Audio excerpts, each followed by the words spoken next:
was saying, why did Joseph Aloba run away? That they've been going after him for this DNA. Let's joy. All refused. Golden Sis Running. Aries ni òótọ́. She was trying to even fight Aries. Aries come back that Aries laid down today. Aries was saying it's a lie that they did, that she was part of those who wanted him to go and do the DNA, but he refused. So King Bobo nonsense. Golden Senior is miserable. She's a sadist. She doesn't like Wumi. How can you be talking of something you've never experienced? You're talking about love. She woman nǹkan love ni. Do you have a man in your life? No, it's obviously not so. So you can see how miserable they are that Wumi had a relationship. Nǹkan tó ń du Bukky nìyẹn, nǹkan tó ń du Kudi nìyẹn, nǹkan tó du ọmọ success tó ti tì mẹ́wọ̀n nìyẹn. Gbogbo wọn ní relationship ilé ayé wọn. Kò séèyàn tó love wọn rí. They are all miserable. 99%. If you go on this show, you will hear where the IT guy already surprised me. Continue listening. Please continue tapping. Tap. Am I just that one? No, they might enjoy. Tap. Lọ́fẹ̀ẹ́ wọ́n bẹ gba lọ́ọ̀yà lọ́fẹ̀ẹ́ bàbá Mohbad ní rárá ó lo ọ̀nà bí ọ̀kọ́rọ́ wọ́n wá lọ raise owó wọn ni wọ́n gbà. Do you know? Ó kàn dùn mí pé I think something is wrong somewhere. Kóòtù tán ṣe láti join. You don't even need a lawyer for it, but you people are paying millions. San fún. They just want to know what happened for inquiry. Why hiring a son? That was what all the people donating are doing. You go to where they say free of charge. Like Berekete has been doing case that is even worse. Simuba. Àwọn sójà tán fìyà jẹyàn. Ẹ ti rí wọn bọ́ ṣe ń sack wọn, ìmí lọ sẹ́wọ̀n. Berekete handled the case and he did well on that case. Berekete said, don't worry, let me do it 100%. No public is donating one shishi. Only for you to turn around. I was like, you want to collect sand for inquiry, court to inquiry, one be what kilo shell, one be Eric can't arrest anybody. They don't even arrest. They will not arrest you. Just come and tell kilo shell ni waju te along basan. Sand fun kini sand wa she ni inquiry court. To come and kini sand she to she. Yo gba Falana ni. She Falana. You rí Falana court. Falana no sand. Falana court. Àwọn tó fẹ́ àwọn boy kékeré tó wá ní tó àti sanshi to judge. Wọ́n sí ní tú legal team. You are not getting. Okay, ṣé Falana gbọ́dọ̀ bó ṣe yí àwọn did Falana come to court? He's a younger lawyer that came to court.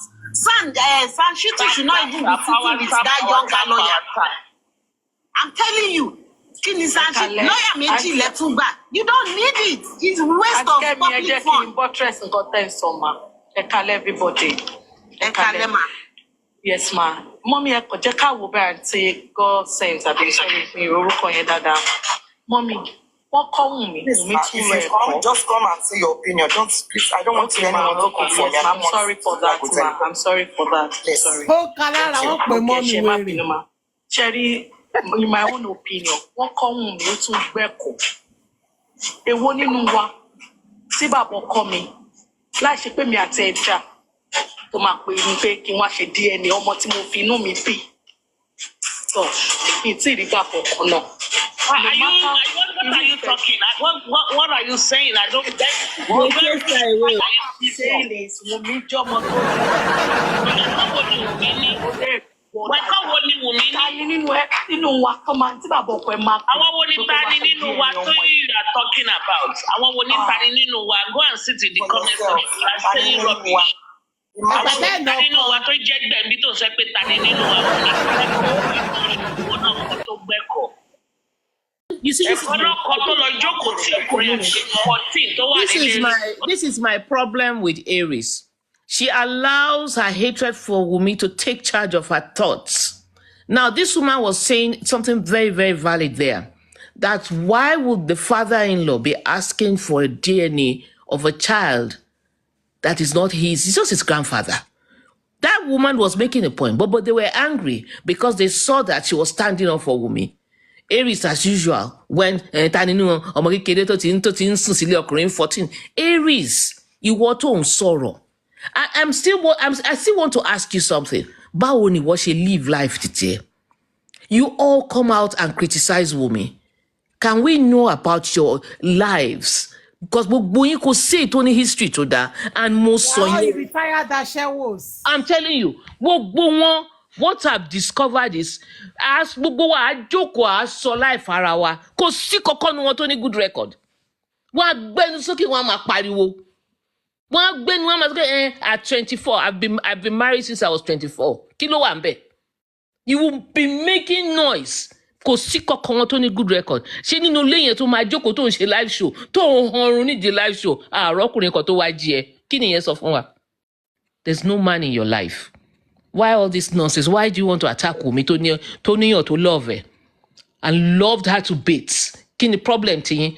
It's always painful to them pé Wunmi níyàn tó love her. Ṣé ni kí Mohbad love Wunmi ni? I don't get it. Why are you pained by Mohbad loving his wife? Mohbad is not related to you. Nǹkan tí mo sọ náà nìyẹn.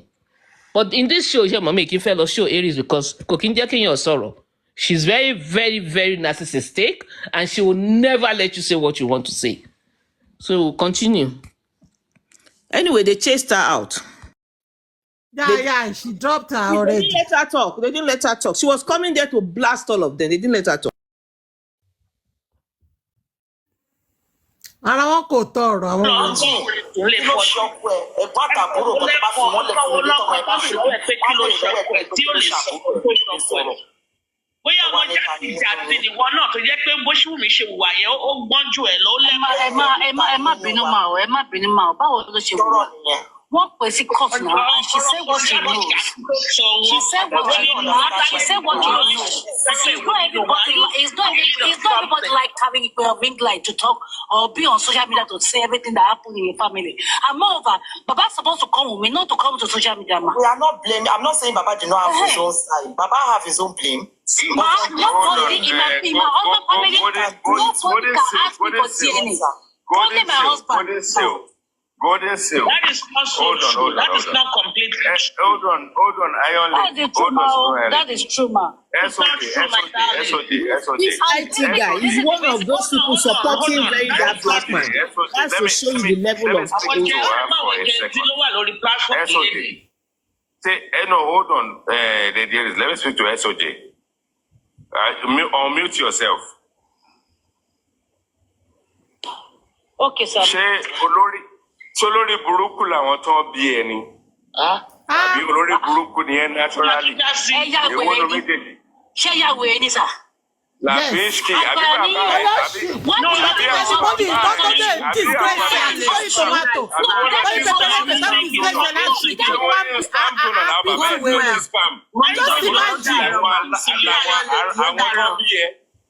Ṣé wọ́n lọ jí spam tí wọ́n fi dóyà ẹ̀?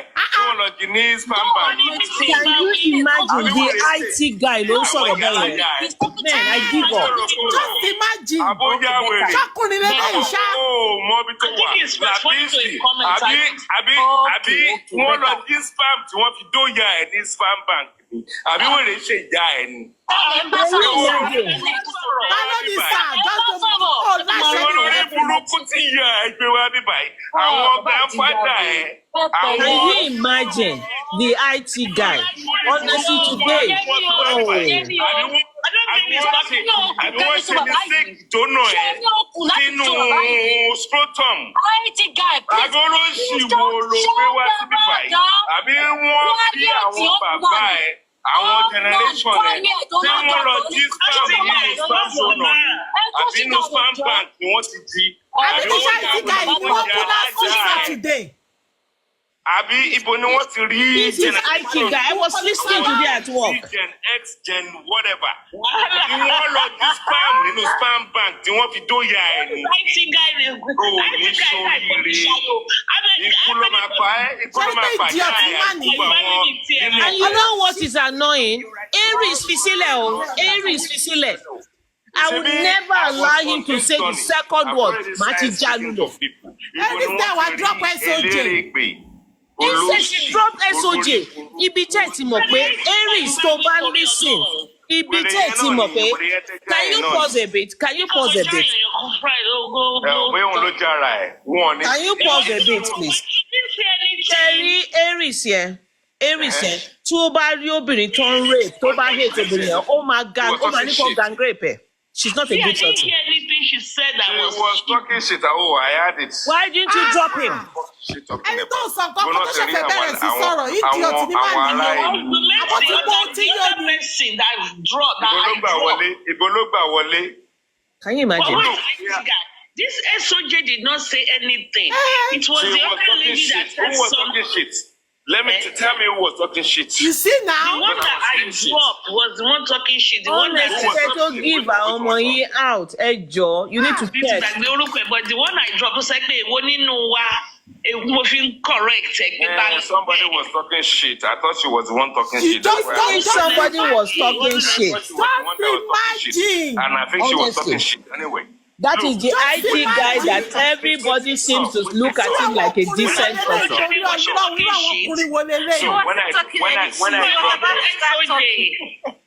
when I dropped off, we were talking about a different subject.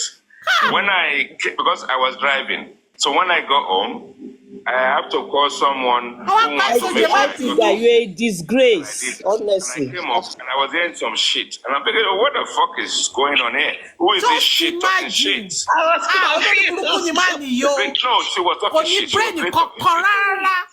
No, please, can you pause a bit? Can you pause a bit?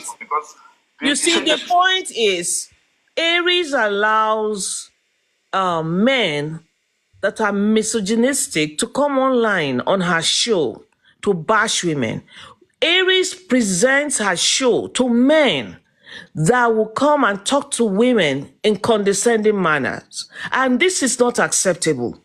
Aries, if you are listening, you are allowing men to come online just because you want to be their favorite, just because you want them to support your live show. You want them to listen to your BS, and you will now allow them to come and be talking to women in horrible manners. You know, it's like, I feel the way he spoke to that girl today was like you allowing a woman to be raped and you standing and watching and laughing. You had the opportunity to drop that guy. He didn't have to finish a word of the nonsense he started with. You drop him.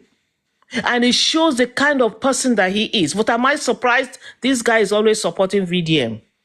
Are you surprised? Somebody who supports VDM? Of course they are. They say, yes, he lives in England.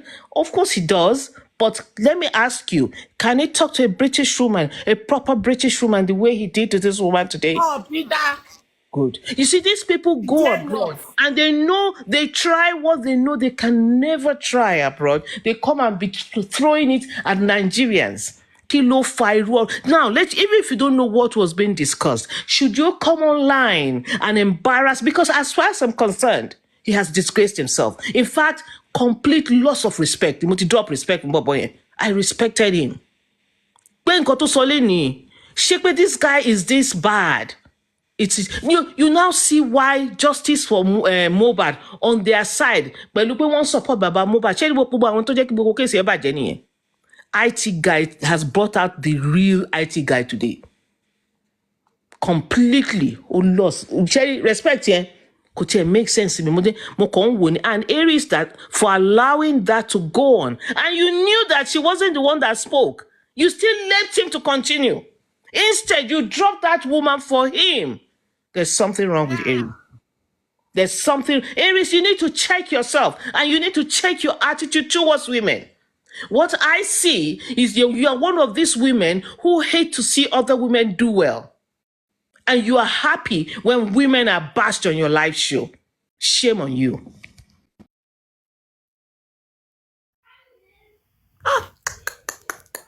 Useless man. Last week, the money, you disgrace your time, pity, Papa, or she saw us.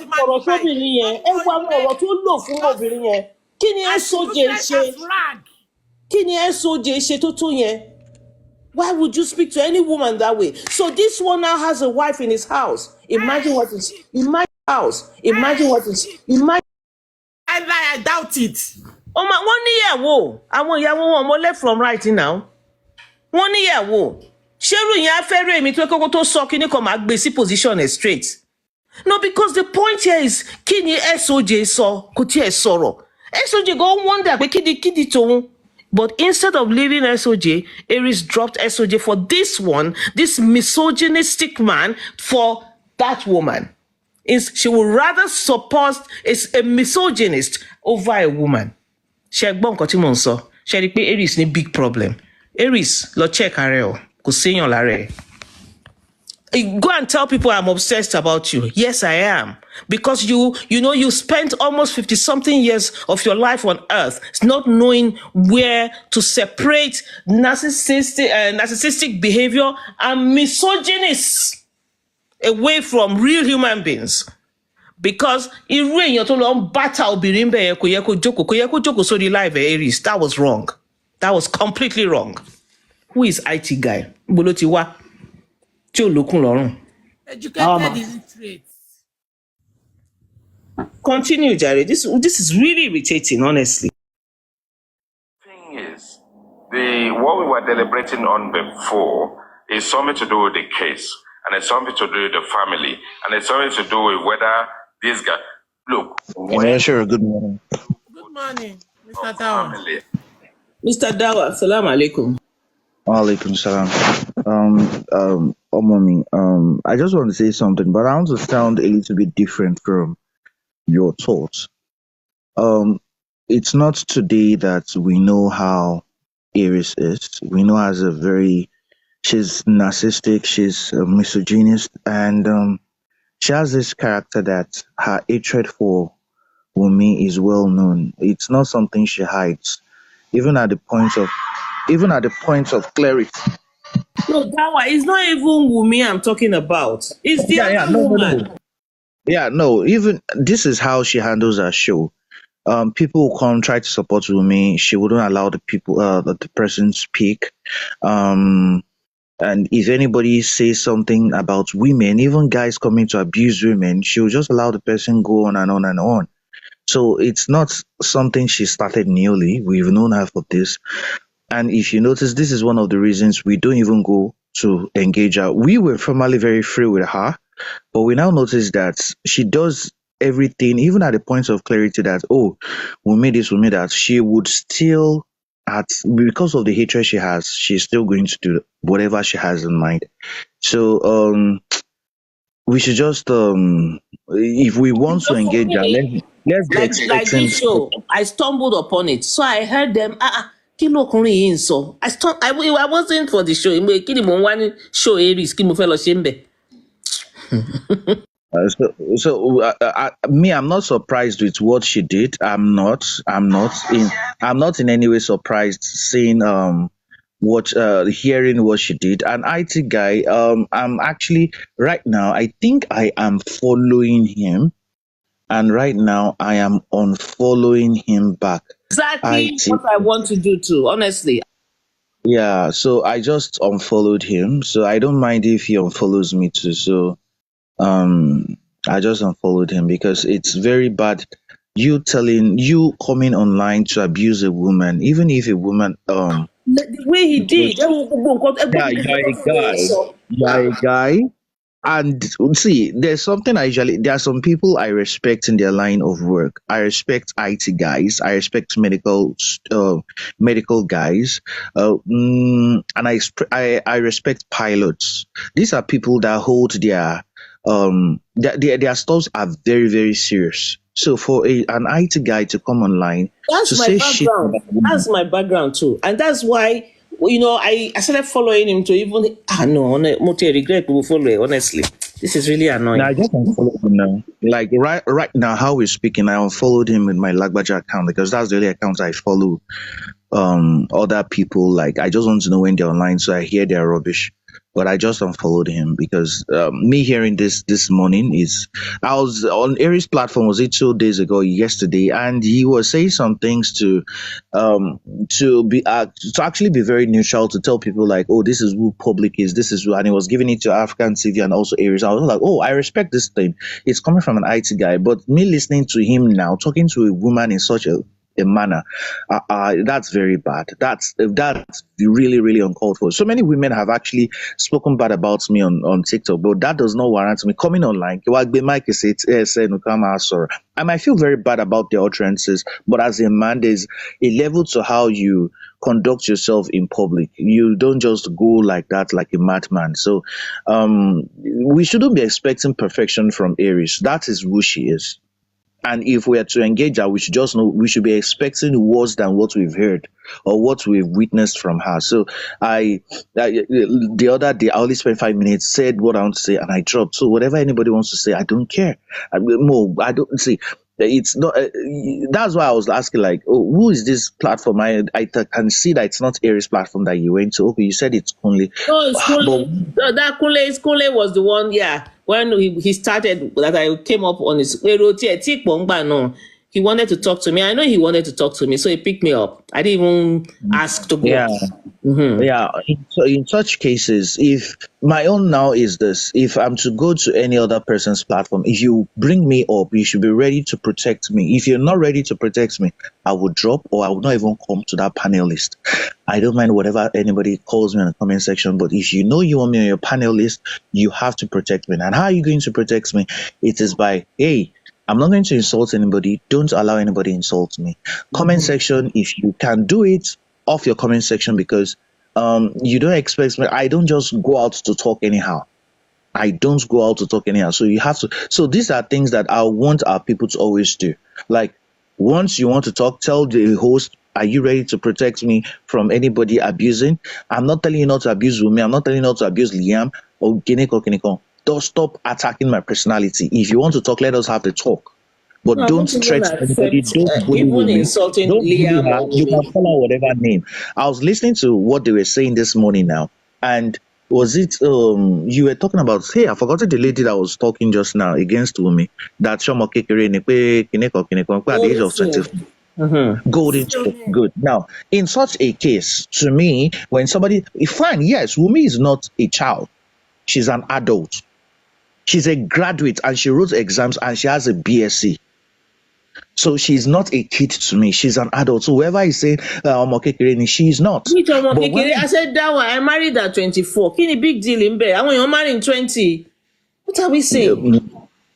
so the thing here is this. He doesn't See, have any points. Kò ní ọ̀rọ̀ tó fẹ́ sọ. when we are talking about adulthood, there's a difference between adulthood and maturity or experience in something. There's a difference between I'm an adult and I'm experienced. Now, how many people are experienced losing a husband? Many people, they are still with their husbands. You might be 60 years old, but you've never lost your husband and you don't know how it feels like. You will never know, honestly. You don't know how it feels like. Now, this girl happens to have everything within 1 year. Within 1 year. It's not like there was a space in this thing. It's not like she enjoyed her husband. Fine, they might have been together for years, but were they married? Were they legally married? That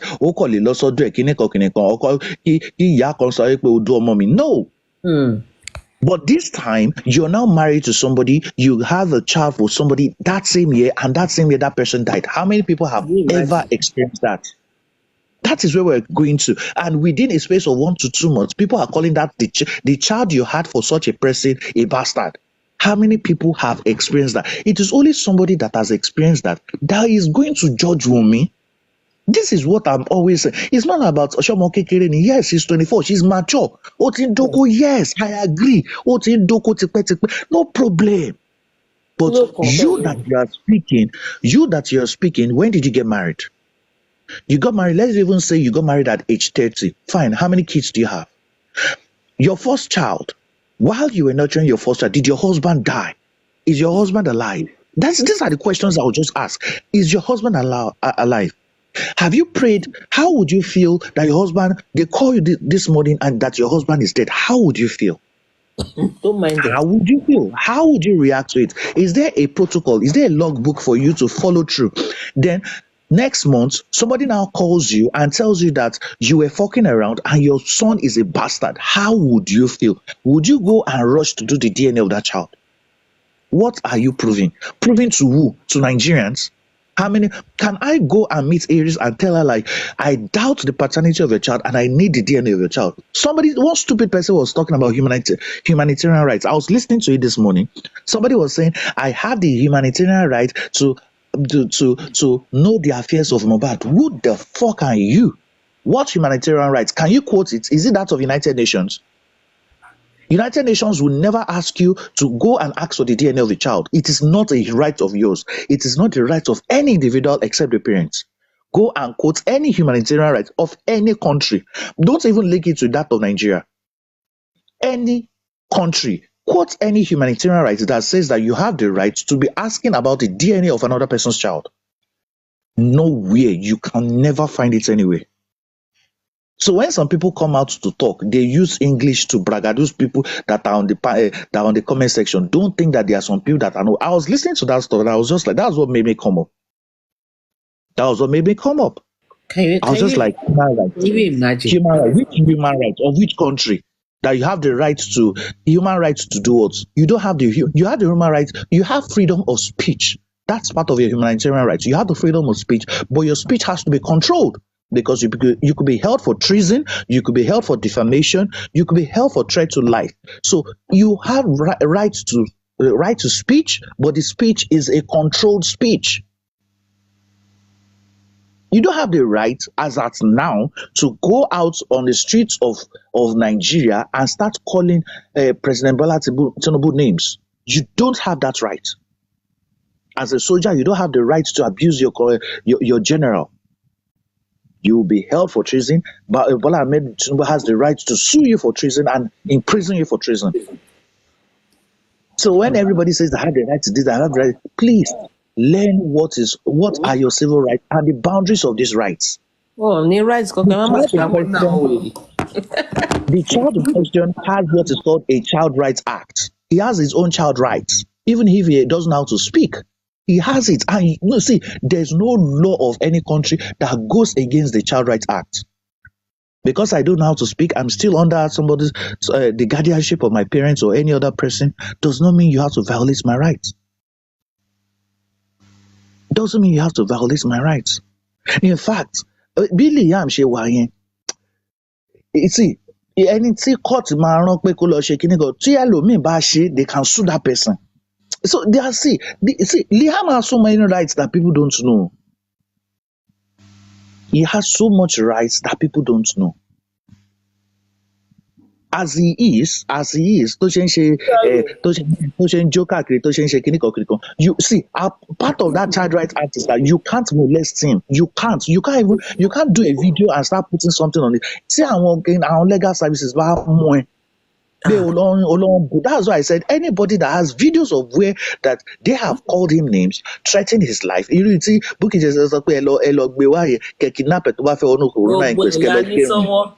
let me tell you something. What this case will do to a lot of women, you can only imagine it, because it will help a lot of women stand up and fight back. Sherry case with me, it will, when they say liberate a lot of women, because right. You know, one of us told us the story about how they took her child today, and I was listening. That thing shook me to my marrow. You know, with this case now, people will know that no, I have a right over my child.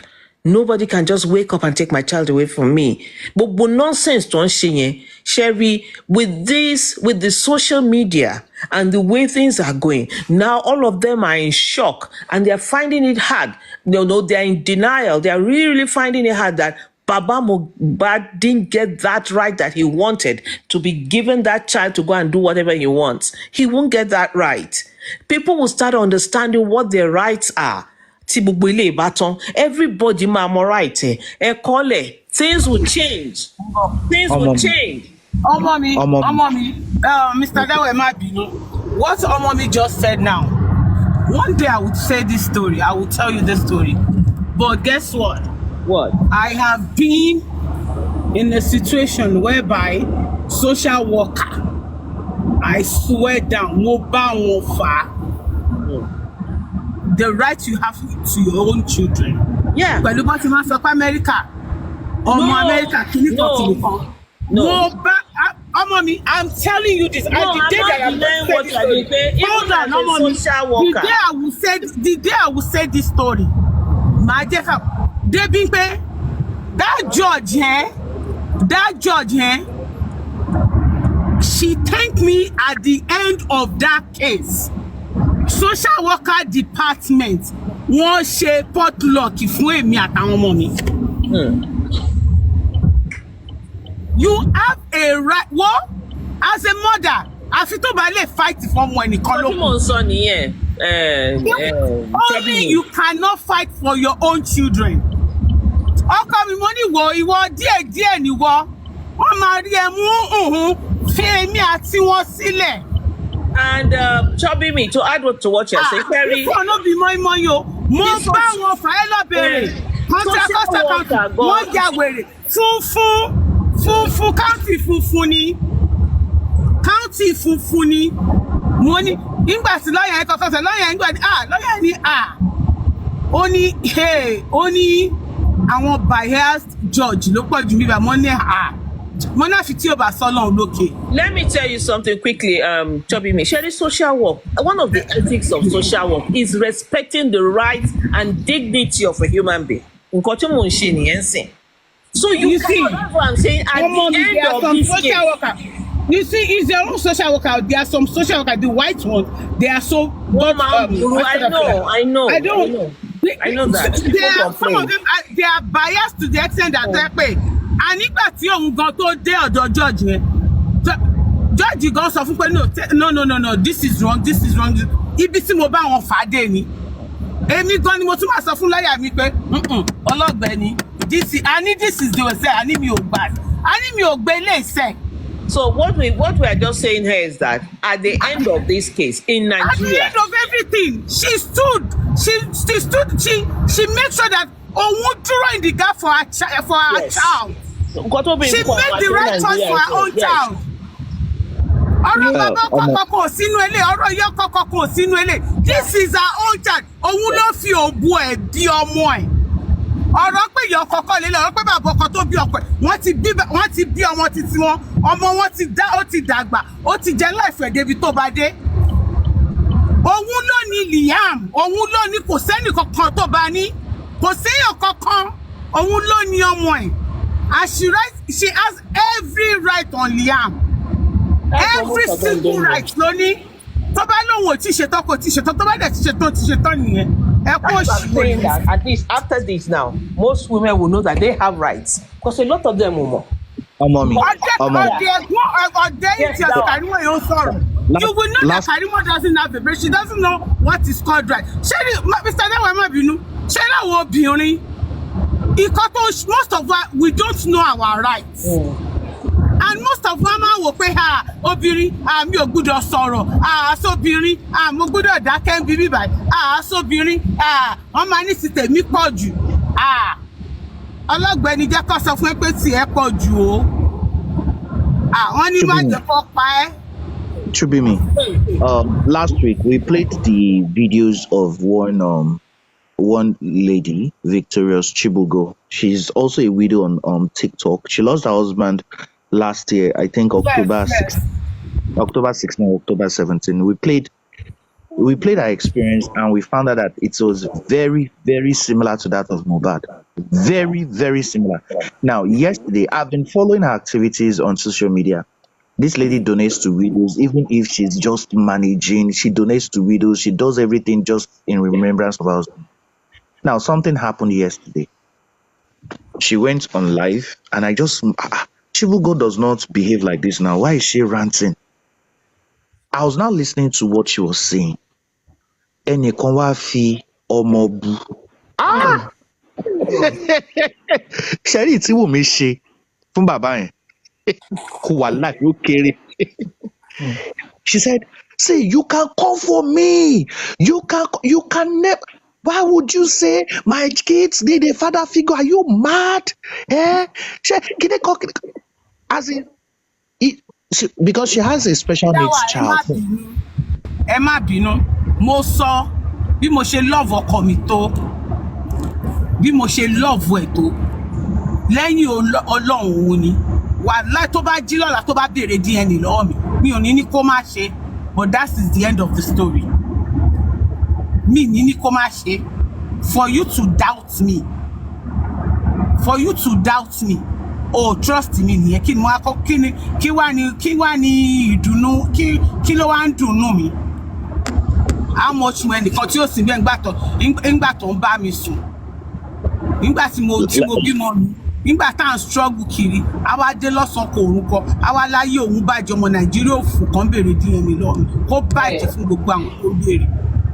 I'm telling you. Kó bàjẹ́ fún gbogbo yín pátápátá. Àtẹ̀yìntẹ̀ sọ pé ó tètè lọ́dún kan. Ẹ̀yin ni wèrè, ẹ̀yin lẹ̀ gbọ́n. Ẹ̀yin lórí yín ò pé ẹ̀yin lẹ̀ mọ́ra. Ṣé rí ọmọ mi? You know why? I don't go to Aries platform. Láti máa lọ bí panel ẹ̀. It's not that. You know, sometimes, let me be honest with you. Ọmọ mi, ṣé rí? List everybody nínú ìgbà tí Aries ní ìtàngọ́sìn. Every one of them on that platform. Tell them, have they been married? Have they been married? For how long? Ètí ò ti marry show ni relationship. For how long ló fi hold relationship? Ó mà ṣe. Èwo ló ti bímọ nínú wọn? Gbọ́gbọ́kùnrin yẹn ṣe sọ̀rọ̀. And again, you know, I just kò sí ètò ní relationship dẹ́pọ̀ tó bá marry. Honestly. Kò sí. Aries ọlọ́run má jẹ́ aṣàdánìkan gbélé ayé ni. Àdánìkan gbélé ayé l'Aries bó ṣe wáyé.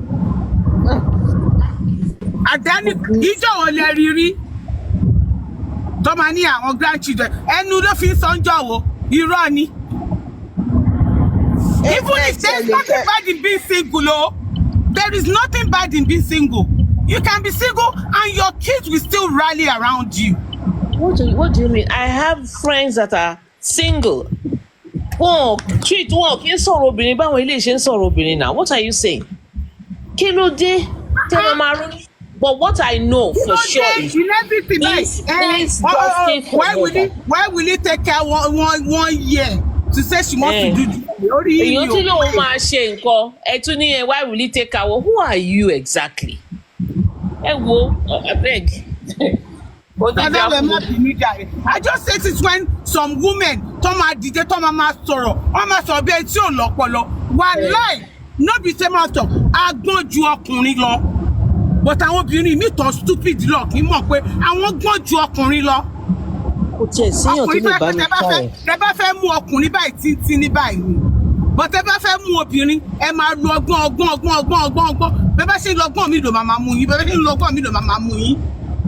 Ẹ á máa jẹ́ kí obìnrin ẹ̀yin lẹ stupid náà ẹ̀yin lẹ gbọ́n ẹ̀yin lẹ nílàákàyè. Because she's 24 years old, ìwọ sọ pé ló ti ń dóko ṣó sọ fún yín pé òun ò dóko ni. Ọdún mélòó ni ìwọ tó ń sọ̀rọ̀? Ọmọ ọdún mélòó ni ìwọ ti ń dóko? Ọmọ ọdún mélòó ni ìwọ tó ti ń dóko? Don't mind them. Má sọ̀rọ̀ ni. She's not telling you pé she's not capable of getting married. She did not say that. Only that she stood for her own child and for her own self. No, you will not bully me to do what I don't want to do. When it's time, and she wants you all to see, if it is smart, or to teach you, ego process. Ego be process in law. See how it is. Terrible, can you baba bomb me one-on-one, and then why the amount of social gbogbo yín dẹ̀ lẹ́mọ̀ kìíní. Ẹ bá rí àwọn kìíní náà ẹ. I saw Gurex's. Gbogbo yín lẹ́mọ̀ kìíní. Gbogbo yín lẹ́mọ̀ kìíní. Ní pé bàbá yẹn kò lọ lọ́nà tó tọ́. Gbogbo yín mọ̀ pé bàbá yẹn fẹ́ fi social media. He wants to come to social media and steal ni. And do whatever he can get. You knew. Gbogbo yín lẹ́mọ̀. Kò sẹ́ni tí ò mọ̀ yẹn nu gbogbo yín. Ó dẹ̀ ti mọ̀ pé the only way ni fún kóhun máa fi wù mí báyìí kóhun máa tún tiẹ̀ ṣe wájú yín lẹ́lẹ̀ máa fi máa dáwó ṣì. Òun nìyẹn wọ́n ló títí sọ fún yín pé òun lówó tó máa lọ fi ṣe DNA kẹ́tù wá dáwó. Ẹ̀yin lẹ́sìn máa dáwó tó máa fi ṣe DNA ṣèbó sọ pé òun capable ni. Ṣèbó lóun òun capable ni òun máa sanwó DNA. So many ways ni bàbá yẹn ti jẹ́ kẹ́ mọ̀ pé òun ò ní DNA ṣe. ó dẹ̀ máa ń sọ fún yín ibi tẹ́ gbé jáde títí. He has always said it. He has always said it. He said it himself. Èmi ò sọ wípé ọmọ Mohbad kọ́. Àwọn Nàìjíríà ló ń béèrè DNA. He has always told you guys.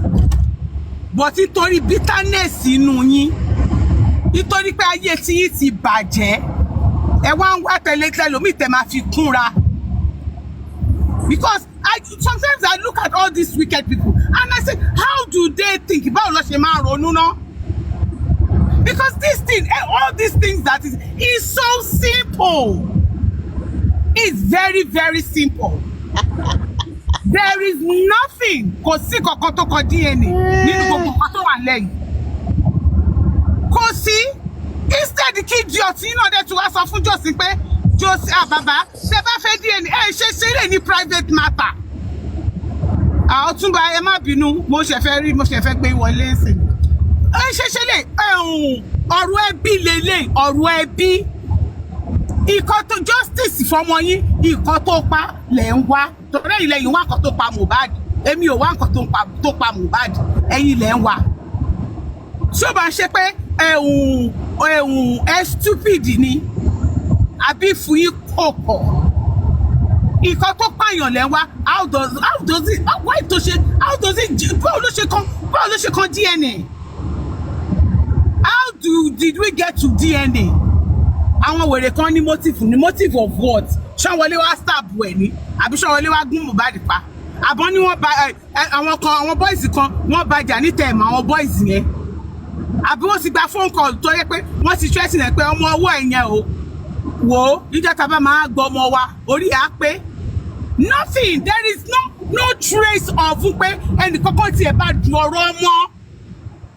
Wọ́n bá du ọ̀rọ̀ oyún, wọ́n bá du ọ̀rọ̀ ọmọ. No, there is none, not a single one.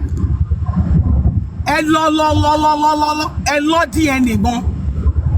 DNA tí wàá dé tán sí, olóbùkún yìí tí wàá ń sunkún. Gbogbo bí tó bá ṣe gbé bọ́dì Mohbad lọ ìlú òyìnbó gangan kẹ lọ kúkú lọ ṣe DNA bẹ́ẹ̀. Torí kò lè pè yín tẹ bá fi bọ́dì Mohbad lẹ̀ Nàìjíríà. Tẹ bá fi bọ́dì Mohbad lẹ̀ Nàìjíríà. Tẹ wá mú àwọn kò lè pè yín ẹ gbé bọ́dì Mohbad gangan lọ. Àwọn wèrè gbà tó fẹ́ ṣe autopsy ní kò gba fún mi jẹ́ kí kíní Dawas ó ní nǹkan tó ń sọ lẹ́kọ̀ọ́. President General káàbọ̀ pẹ̀lú. Mr. Dawa ẹ má bínú jàre. Ọmọ mi tí sùn èmi ti sùn first round o. Èmi ò tí sùn. This is 1 a.m. Mi ti sùn.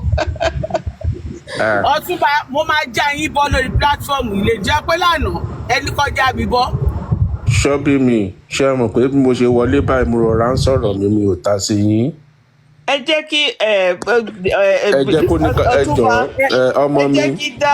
ọmọ mi torí téèyàn bá tún sọ̀rọ̀ ń sìn ẹ léèyàn búlé obìnrin ẹ ní kí Ṣọ́bí mi ṣe tiẹ̀ tèmi náà ṣe tèmi lórí ẹ gbọ́dọ̀ búlé obìnrin ibi tèmi bá wà o àwọn àtàkì. ẹ̀wọ̀n náà ni mò ń sọ ẹ sọ fún Ṣọ́bí mi kí Ṣọ́bí mi ṣe tiẹ̀ lórí pláfọ́ọ̀mù yìí kémi náà ṣe ti tèmi. Kó ní kálukú ṣe tiẹ̀ lọ́tọ̀ọ̀tọ̀. Kò jọ́ Ọ̀túnba. Dawa class. Àwọn ò rí gbà. Ṣé Dawa class fẹ́ sọ̀rọ̀ tàbí kí n sáré sọ̀rọ̀? Please finish now you were talking about. Ẹ wọ́n ní vitamin C, wọ́n ní let's Dawa finish. Ẹ bẹ̀rẹ̀ kínní nìyẹn. Yeah, Dawa class parí nǹkan tẹ́ ń sọ. Ká ní ká má finish ni, àbẹ́gbọ́n pa sọ pé kọ́ continue pé wọ́n ti on mute ni. Ẹ̀yin èèyàn gbọ́ pàápàá. Ẹ má máa gbà sáwọn ìtọ́jú fún ọ. Ṣóbí mi. Kí lẹ jẹ sùn? Èwo ni let's Dawa finish ń bẹ̀? No, you said you are finished now. They cut him off. Ṣé ẹni bẹ́ẹ̀ yẹn o, ọmọ mi, sọ̀rọ̀ báyìí o. Ẹ rí Ṣọ́bí mi tó insult Dawa class yìí sìn o. Mi ìdí sọ̀rọ̀. Ẹ rí Ṣọ́bí mi tó ń búlì Dawa class báyìí o. Sọ̀rọ̀ o. Ṣọ́bí mi stop bullying Mr. Dawa. Oh God. No, gbogbo nǹkan tá à ń sọ náà ni gbogbo ìranù tó ń ṣe. We were just talking about how this man was just continue playing that, how that man was just insulting another woman and it was kí ló le tó bẹ́ẹ̀. ọkùnrin tó ń pè ní the IT guy yẹn wo bó ṣe bú obìnrin yẹn bẹ̀yẹn lé ní. ṣe rí I'm ọmọ seeing mi how mo wà lórí mo wà lórí sorry. kíní sorry Aries yẹn. ẹjọ Mr. Otunba ẹ ní sùúrù 1 minute. I'm seeing how we can, because yesterday that video I was talking about, Victoria's Chukuba, she was she was going on and on for the person that, because she has a special needs child, and in Konwa pass. Oh, I think I know the person you are talking about. I think I follow her. Yeah. The Barry Koto she fed online. She went on for more than 2 hours. I was just like, she will make her she 2 or 3 minutes call pẹ̀lú bàbá ni pé ẹ má ṣe kíní kan ẹni kan bully yam kíní kan. Now this girl all of it 2 hours kò dákẹ́ o. People are like, it's okay. Don't worry, she'll meet her own kíní kan, because as in, she has always said it that people should not talk about any people who go on a DM or Mama Toasted, oh my Benny no Jade, no man, see this one, this irresponsible person. You have a wife at home, you have kids, you want to come and meet me that has 3 kids, one special needs child, this is his skinny. Your wife will see this. Oh my two and enough come.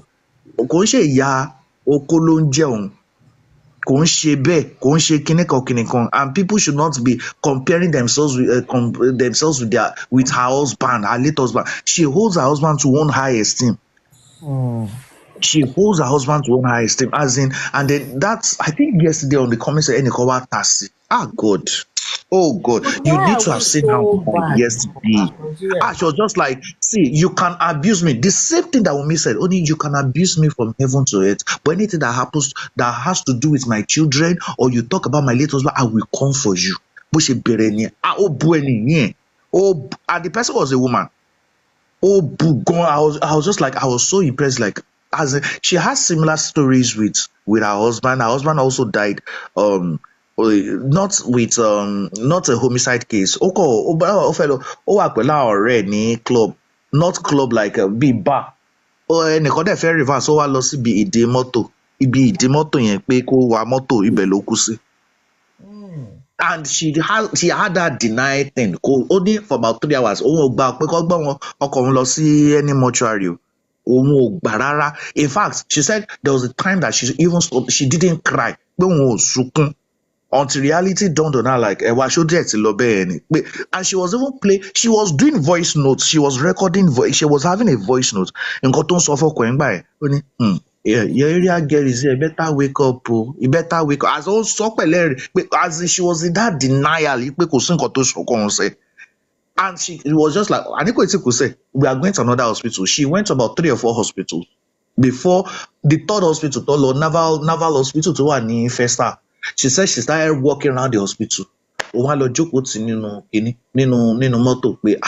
But boy, wake up now. Show to the bed. The same storyline, the same way this thing happened to me.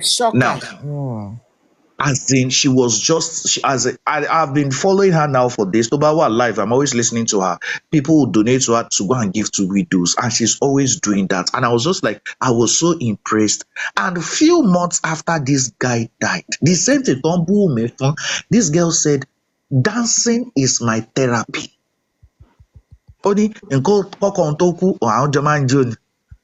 is what they do on TikTok, or they do all these vlogs and things like that. Only see, this is the only thing that makes me sane, that clears my sanity. It makes me sane. I also the TikTok, I jumbe, I record the afisibe. I to share wig, I to desori, I to share everything, I to lose gym, I was just like, now, if people are saying that, and if people are saying this about women, what about this lady that is strong just because of all this? She's strong for her children, everything. Now, club one football club about 2 of them. And when you that's after a year, October 16, after a year, rice she said, why did you abandon me? But at the end of the day, she was just like, I'm not telling you guys not to give me anything. I will be accounted. So you can donate to me. You can do. This is what I want to do. I want to always motivate widows too. I want to always motivate widows to and things like. So I mean, I was just. When people are now saying we made it this is but and this girl is in her 30s, I think 31 or so. I think 31 or so. Is it 31 or 34? I've forgotten her age. And the husband was so handsome. So handsome. So yeah, she came to Canada. Oh yeah, No, I know week them. itself. I know her now. I remember her now because I saw when she was doing the remembrance. So when I talk when she so many things together. I saw it. Yeah, the Yeah. one. So the thing there is that like lost Canada now. Oh, I talk when process Canada. Oh no, no, process Canada fún ìyàwó ẹ̀. It was I think is it a few weeks lẹ́yìn tí ọkọ ẹ̀ kú ní Canadian visa ló jáde. She did everything online. I was just like, wait, are people not saying how widows think? She also went online that same day her husband died. She posted online that same day her husband died. She posted. So, but when Wunmi did her own, but when Wunmi did her Big own, deal. This but when now I Wunmi did just her ignore own, these people. Hey, whoa. Let's listen that, to but what those people are saying again. yeah. Otumba. I'll see how we can just bring her to the platform one of these days. Yeah, Just ọmọ mi. Wake, kí ló dé tẹ́ wà wake. Mo lọ sí tọ́lẹ̀tì náà mo kàn ń gbọ́ eré nǹkan kan mo ń gbọ́ gbàgbós. Meanwhile, èmi náà dẹ̀ wà lórí platform ẹ̀ nígbà tí gbogbo kinní yẹn ṣẹlẹ̀. I wo IT guy yẹn surprise. Ṣé eré IT guy? Mọ nǹkan tó ṣe IT guys kò ń ṣe IT guys nìkan. Tẹ́ ẹ bá wò wọ́n, àwọn tí ó wà violent inú wọn tẹ́lẹ̀tẹ́lẹ̀ from yesterday or from that court city wọ́n ti ń wà violent because wípé Wùmí tiẹ̀ willingly láti ṣe DNA yẹn ó bá wọn lójijì. Wọ́n expect ẹ̀. Although most of them they still believe pé alọ́ba wọn ò ní fún ní ọ̀dà yẹn but táwọn bá fún lọ́dà ní kíní ọ̀dà yẹn wọ́n believe pé àwọn tó ṣì máa appeal. So wọ́n fẹ́ kí kíní ṣì máa lọ kọ́tí lè máa ráyè drag Wùmí. Ṣé rí bọ́n ṣe ń drag Wùmí yẹn ó ń dùn mọ́ wọn. Olórí burúkú làwọn pípù yà láyé bàjẹ́ ni wọ́n. Àtẹnitẹ́ rò pé ó nice inú àtẹnitẹ́ rò ifun aristocrat olórí burúkú gbogbo wọn. Ẹgbọ́n nǹkan tí yẹn ń sọ lánàá. Kò sí béèyàn ṣe lè pọ́ọ̀ṣì tó kó tó lè máa sọ̀pọ́ọ̀tì ìjó sísẹ́ kò sí. You are right. No matter certificate o ní, no matter how you are educated. Mama support Joseph Aloba. Máa support Joseph Aloba. It's only a useless people, useless man. Mi ò fẹ́ mọ position tó wà, mi ò fẹ́ mọ nǹkan tó ti achieve nígbésí ayé ẹ̀. Aláyé bàjẹ́ ló lè support Joseph Aloba. Ẹ ṣe rí Godisi yẹn olórí burúkú ni. Àyẹn she's a miserable. Olórí burúkú ni Godisi. Ẹ ti ríru wọn. Ó nífẹ̀ẹ́ rí láyé ẹ̀ ni. Ṣó mọ nǹkan tó ń pè nífẹ̀ẹ́ ni. Ó lọ́mọ 24 years. Ó la tán lẹ̀. Yeah, ó la tán lẹ̀. Wọ́n bẹ Wùmí Joseph Aloba Josi pẹ̀lú ewu orí ẹ̀ ló fi bẹ Wùmí kó bímọ fún Mohbad. Kò ń ṣe pé ó tún bẹ́ nìkan. Josi tún gbá àwẹ̀. Josi suffered. He actually suffered. Ó lọ sórí òkè. So Wùmí is not just an ordinary woman like you Godisi.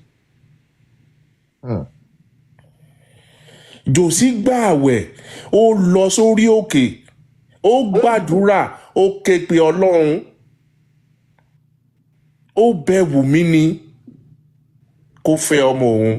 Lóòótọ́ Wùmí àti Mohbad ti wà tipẹ́ but still Josi sì bẹ Wùmí because of the quality tó rí lára Wùmí.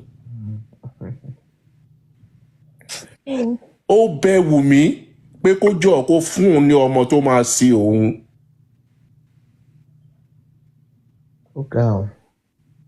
Ìjà ló dé lórí dòwe náà. ẹ jẹ́ play fún wa ká gbọ́dọ̀ yìí. ìjà ló dé láàrin Wùmí láàrin ìjà ló dé lórin dòwe. It's really sad, honestly. Wùmí òun sọ ọmọ bẹ́ẹ̀. Honestly. Wùmí bẹ́tà ẹ 100 times Golden Sea. 1 million times. Ó bẹ́tà ẹ because ẹni tó ti mọ̀ ní láti kékeré wípé wọ́n mọ ọkùnrin láti kékeré òun ni Wùmí fẹ́ òun ló bímọ fún. Golden Sea kí ni body count ẹ kó tó bímọ. Yeah, it's true. Kí ni body count ẹ? Àtọ́jọ́ tẹ́ ti ń gbé káàkiri elégùnsì Tinubu transformer Lekki transformer kìíní kan ẹ rí evidence kankan fún wa torí àìrí evidence fún wa òun ló tún wá jẹ́ kí n love Wùmí mọ́ tana lè drag bí Wùmí even for like a week tí wọ́n ní ṣí gbogbo ìdí ẹ̀ síta èéfín níwà náà tọmọ yẹn bá ní nǹkan burúkú tòótọ́ pẹ̀lú bọ́n ṣe ń pè láṣànà kinní kan àṣànà igbá àṣànà wo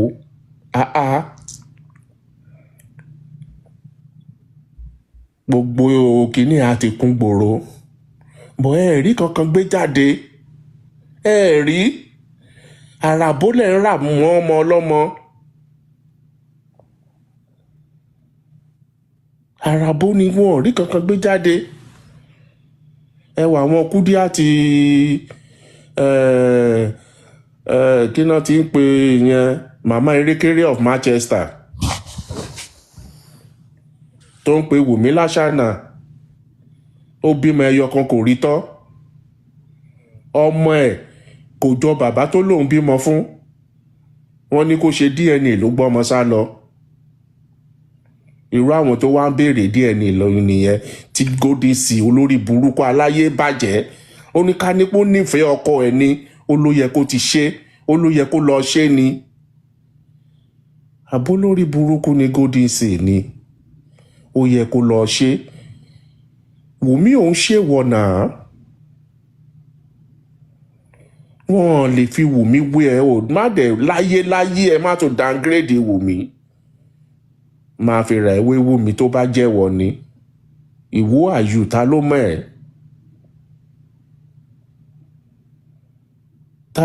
ẹ́ Wùmí ní personality wọ́n búlé èèyàn lórí social media Jòsí fúnra ẹ̀ sọ ó lóun ò béèrè fún DNA ó ní Nàìjíríà ló ń béèrè fún DNA ṣé o Nàìjíríà ni kí Wùmí wá lọ gbọ́mọ̀ ẹ̀ fún torí pé Nàìjíríà ti béèrè fún DNA kí Wùmí wá ní pé òkè Nàìjíríà ẹ gbà o ẹ wá lọ ṣe DNA ó ló yẹ kó ti ṣe tipẹ́ Wùmí ò dẹ̀ lóun ò ṣe DNA ló ní kán follow due process ta ló fẹ́ gbọ́mọ̀ ẹ̀ fún ṣé bàbá tó wá sórí social media tó lóun ètì ẹ̀ ṣé Jòsí tó ń parọ́ burúkú mọ́ ni kó wá lọ gbọ́mọ̀ ẹ̀ fún torí tó bá jẹ́wọ́ ni Golden Sea ò ní láárí ò ní fálù kankan kíákẹ́ ò ti máa gbọ́ mọ́lẹ̀ torí ò níyì kankan lára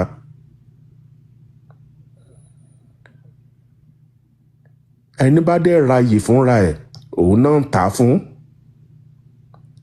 so Golden Sea ò níyì kankan lára òun ni ò mọ fálù ara ẹ̀ ò mọ fálù obìnrin ọmọ ẹrú ni yín inú ẹrú yẹn náà lẹ̀dẹ̀ máa kú sí because irú yín ti believe pé wọ́n lè búlì obìnrin pẹ̀lú bó ṣe jóbìnrin wọ́n lè sọ̀rọ̀ sóbìnrin wọ́n lè wọ́ obìnrin lẹ̀ nítorí pé o ti gbà pé obìnrin ni ẹ́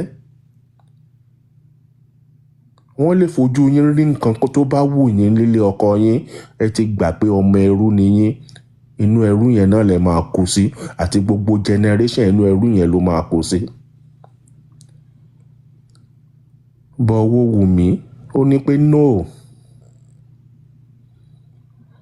lóòótọ́ òun lè kéré anybody bá fẹ́ sọ̀rọ̀ sóhun gbọ́dọ̀ sọ̀rọ̀ pẹ̀lú respect if you want me to ask mi about DNA ẹ̀yin láti wá bá mi pẹ̀lú respect ni kò ń ṣe orí social media.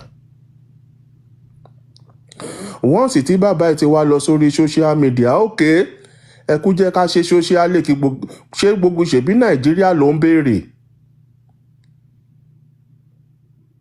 àwọn dẹ̀ follow normal process ó ní kán lọ gba court order wá.